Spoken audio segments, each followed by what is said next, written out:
बिस्मिल्लाहिर्रहमानिर्रहीम। अस्सलाम वालेकुम। आपको क्या खुदा वाकई मौजूद है? Does a God exist?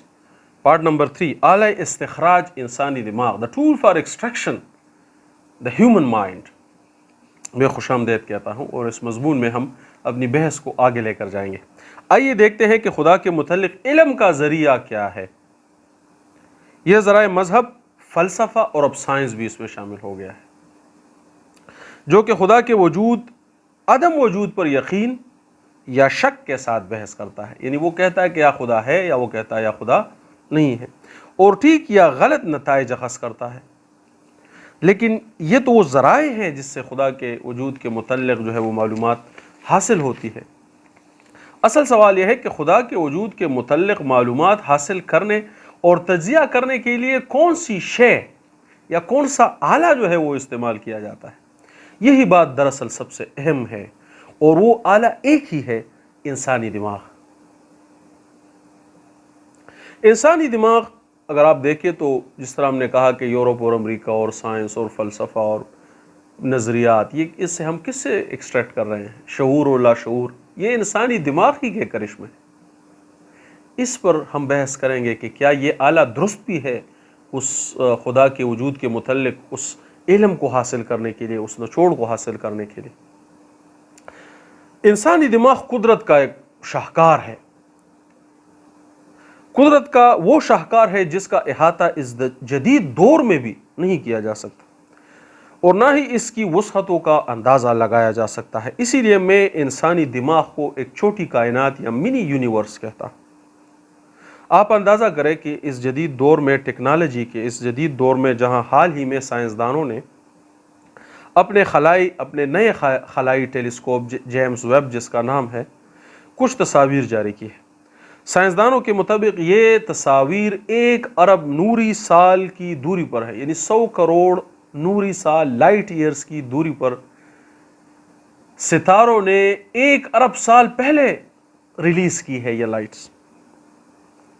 कितनी अजीब बात है कि आज का इंसान कायनात के इतने दूर दराज हिस्सों का तो तज्जिया कर सकता है, लेकिन अपने वजूद के अंदर मौजूद एक छोटे से दिमाग की सलाहियतों को नहीं जान सकता।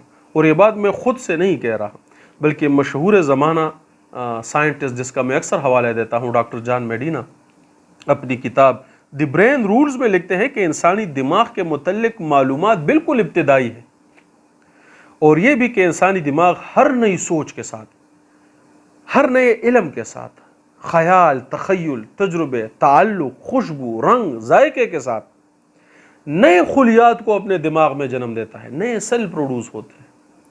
उन सेल्स के लिए खून की अलग नालियाँ या कैपिलरीज जो है बनती है, जो उन खुलियात को जो है वो खून मुहैया करती है। दिमाग में नई तामीरात होती है, हर रोज़ एक नई दुनिया बसती है। मैं इस शाहकार यानी इंसानी दिमाग का बहुत बड़ा गर्विदा हूँ। इसको छोटी कायनात कहता हूँ, और मोतरफ़ हूँ कि इंसानी दिमाग की सलाहियतों का अहाता नहीं किया जा सकता। ताहम मैं ये समझता हूँ कि इंसानी दिमाग खुदा और उसके वजूद को समझने के लिए मौजू नहीं है। यानी दिमाग बहुत शाहकार नमूना है कुदरत का, लेकिन ये खुदा को या उसके वजूद को समझने के लिए जो है मौजू, ये उसके लिए बना ही नहीं है। इंसानी दिमाग अपनी तमाम तर सलाहियतों के बावजूद खुदा और उसके वजूद के हवाले से नाकाफ़ी, गैर मुतल्लिक़ या इर्रेलेवेंट है। अगर मेटाफिज़िक्स, अगरचा मेटाफिज़िक्स साइंसदानों के यहाँ एक मुकम्मल बाब है, मगर उनके लिए मेटाफिज़िक्स भी या माबईद तबियात, मादे की या मैटर की मुख्तलिफ हालतों या हियतों से ज़्यादा कुछ नहीं है। जबकि खुदा और उसका वजूद इन मुबाहिसों से बहुत आला और अरफा होना चाहिए। यानी अगर आप साइंस में, फिज़िक्स में मेटाफिज़िक्स भी देखें तो वो भी मैटर ही की कुछ सूरतें हैं या उनकी मुख्तलिफ हियतें और हालतें हैं।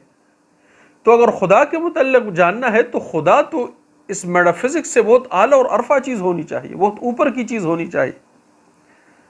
और मुकर्रर कहता हूँ कि इंसानी दिमाग इस हवाले से आजिज़ महज़ है, नाकाफ़ी और नामौजू है। तो फिर इंसानी दिमाग किस लिए तख्लीक किया गया है? इस सवाल के जवाब के लिए हमें इंसानी जिस्मानी साख्त, इंसान के ठिकाने, हैबिटेट और इंसानी ज़रूरियात और इसकी तकमील के ज़रायों को समझना होगा। اسلام وضاحت سے اور دیگر مذاہب بھی اجمالاً اس بات کا ذکر کرتے ہیں کہ انسان جسم کو آگ، ہوا، پانی اور مٹی سے پیدا کیا گیا ہے۔ اگر مختصر کہا جائے تو یہی 4 اجزاء انسان کا ٹھکانہ یا ہیبیٹیٹ ہے، یعنی انہی سے پیدا کیا گیا ہے، انہی میں انسان رہتا ہے، یہی انسان کی بنیادی ضروریات ہے، اسی کو وہ کھاتا ہے، پیتا ہے، اوڑھتا ہے، پہنتا ہے۔ لیکن نہ یہ اجزاء جدا جدا مہیا کیے گئے ہیں اور نہ ہی یہ جداگانہ حیثیت میں انسان کی جسمانی ضروریات کو پورا کرتا ہے، یعنی یہ الگ الگ کر کے تو نہیں رکھے کہ ہم آگ کھا لیں، مٹی کھا لیں، نہیں، یہ اجزاء کی صورت میں متفرق جو ہے وہ بکیر دیے گئے ہیں، بلکہ یہ اجزاء مختلف پروپورشنز اور کمپوزیشنز میں مختلف چیزوں کو کے اندر جو ہے وہ ڈالے گئے ہیں، اور انسان کو اپنی صلاحیتوں کی بنیاد پر ان اجزاء کو مختلف ہیتوں اور حالتوں میں ہونے کے باوجود تلاش اور طلب اور حاصل کر کے اپنی جسمانی ضروریات کو پورا کرنا ہے۔ انہی صلاحیتوں کو بروئے کار لانے کے لیے انسان کے پاس ایک آلہ تو ہونا چاہیے کہ وہ پتہ کرے، جو نہ صرف ان صلاحیتوں کو حاصل کرے بلکہ ان کے متعلق علم حاصل کرے، طریقہ کار، لاہ عمل کو ترتیب دے اور باقی جسم کو تحریک مہیا کرے تاکہ وہ اس مقصد میں کارآمد ہو۔ یعنی اب اس انسان کو پتہ ہے کہ کھانا ہے تو دماغ ہونا چاہیے کہ وہ تجزیہ کرے، علم حاصل کرے، طریقہ کار ترتیب دے، لاہ عمل بنائے کہ کیسے حاصل کروں گا۔ پھر جب یہ ہو جائے تو پھر بدن کو تحریک دے کہ اب اٹھو، ہاتھ استعمال کرو، پیر استعمال کرو، دانت استعمال کرو، کوئی طریقہ استعمال کرو تاکہ ہم اس کو کھا سکیں۔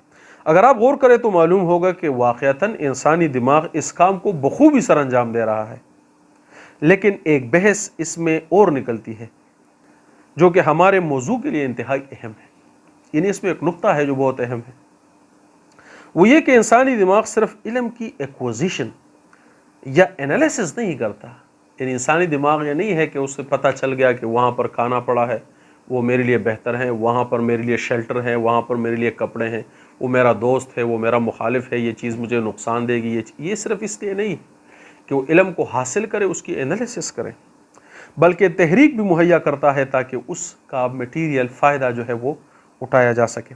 بدن کو یہ تحریک مہیا کرنا دراصل دماغ کا فعل نہیں ہے، بلکہ اس فعل پر دماغ کو آمادہ کرنے والا جز نفس کا بالکل ابتدائی قسم ہے، جس کو اصطلاح میں نفس حیوانی کہا جاتا ہے۔ نفس حیوانی اس کو اس لیے کہتے ہیں کیونکہ یہ قدر انسانوں اور جانوروں میں مشترک پائی جاتی ہے، یعنی یہ نفس کی ابتدائی قسم ہے جس سے انسان اور حیوان اپنی ضروریات کو پورا کرنے کے لیے اپنے جسم کو دماغ کے ذریعے تحریک مہیا کرتے ہیں۔ اس نفس کی تربیت پر قرآن و حدیث نے بھی زور دیا ہے۔ اس نفس کی مختلف حالتوں کو نفس امارہ، لوامہ اور مطمئنہ کہہ کر بھی مخاطب کیا جاتا ہے۔ تاہم یہ ہمارے مضمون کے تسلسل سے باہر ہے، اس لیے اس کا ذکر اپنی موضوع جگہ پر کیا جائے گا، مگر جو بات میں واضح کرنا چاہتا تھا واضح ہو چکی ہے کہ انسانی دماغ انسانی جسم کی طرح آگ، ہوا، پانی اور مٹی سے تخلیق ہوا ہے، اور اس کا کام یہی ہے کہ انسانی ضروریات کے حصول کے لیے ان اجزاء کی تحقیق کرے، اس کے متعلق علم حاصل کرے، تجزیہ یا انالیسس کرے اور نفس امارہ کی تحریک پر ان اجزاء کے حصول کے لیے بدن کو کام میں لائے۔ دوستو یہ تیسرا پارٹ تھا اور 3 پارٹ جو ہے وہ رہ گئے ہیں، جس میں ہمارا جو چوتھا پارٹ ہوگا آلہ استخراج روح انسانی، یعنی the tool for extraction, the soul, the spirit، ہم اس کے حوالے سے جو ہے وہ بات کریں گے۔ میرے ساتھ اگلے پورشن میں بھی کائنڈلی جڑے رہیے گا اور ہم کوشش کریں گے کہ اس مضمون کو جو ہے وہ آخر تک لے جا سکے۔ اپنا خیال رکھیے، خدا حافظ۔